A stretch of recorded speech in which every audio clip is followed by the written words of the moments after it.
ആരാ മൈമൂനത്തുൽ മിസ്രിയെന്ന് നഫീസത്തുൽ മിസ്രിയെന്ന് റാബിയത്തുൽ അദബിയ ആരാണെന്ന് നിനക്കറിയുമോ? ഇവരൊക്കെ ദുനിയാവിൽ ജീവിച്ചിരുന്ന മഹദിമാരാണ്. ആരാ? മിസ്റിന്റെ രാജകുമാരിയായ മഹദിയായ നഫീസത്തുൽ മിസ്രിയ ആരായിരുന്നെന്നറിയുമോ ഉമ്മ?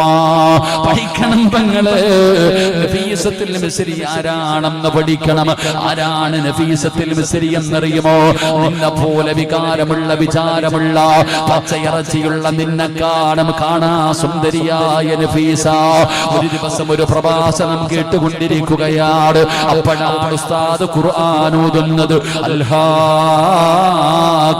തകാസുർ ഹത്താ സുർതുമുൽ മഖാബിർ കല്ലാ സൗഫ തഅലമൂന ثم كلا سوف تعلمون.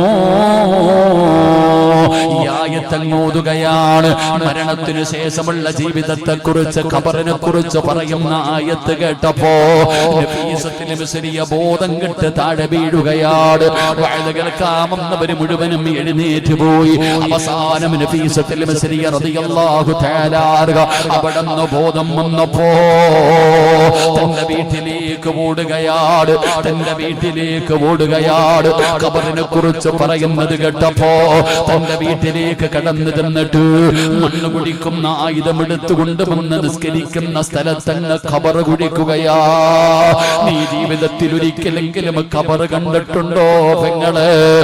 മഹദിയായ നഫീസത്തുൽ മിസ്രിയ റളിയല്ലാഹു തആല തന്റെ വീടിന്റെ അകത്ത് ഖബർ കുടിക്കുകയാണ്.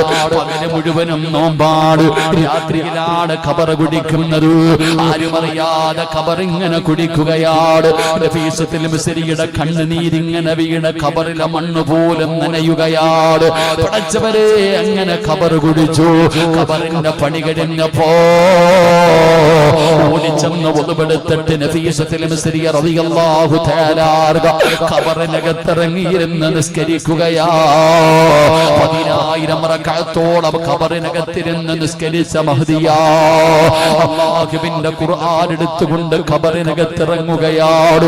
ആ ഖബറിനകത്തിറങ്ങിയിട്ട് 6000 ഖത്ം ഓതിയുമ്മ നഫീസത്തുൽ മിസ്രിയ റളിയല്ലാഹു